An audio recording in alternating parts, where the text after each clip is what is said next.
एक समय की बात है, भगवान बुद्ध एक शहर में प्रवचन दे रहे थे। उन्होंने प्रवचन के बाद आखिर में कहा, जागो, समय हाथ से निकला जा रहा है। इस तरह उस दिन की प्रवचन सभा समाप्त हो गई। सभा के बाद तथागत ने अपने शिष्य आनंद से कहा, थोड़ी दूर घूम कर आते हैं। आनंद भगवान बुद्ध के साथ चल दिए।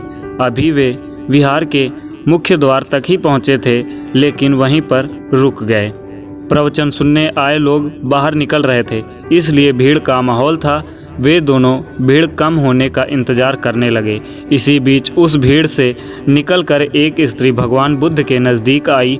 उसने हाथ जोड़कर कहा, तथागत मैं नर्तकी हूँ। आज नगर के श्रेष्ठी के घर में मेरे नृत्य का कार्यक्रम पहले से तय था, लेकिन मैं उसके बारे में भूल चुकी थी।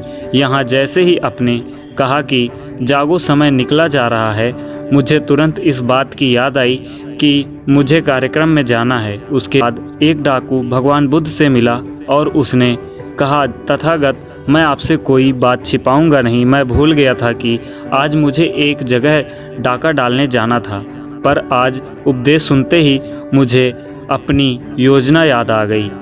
इस तरह एक बूढ़ा व्यक्ति भगवान बुद्ध के पास आया और उसने कहा, तथागत, जिंदगी भर दुनिया भर की चीज़ों के पीछे भागता रहा। अब मौत का सामना करने का दिन नज़दीक आता जा रहा है।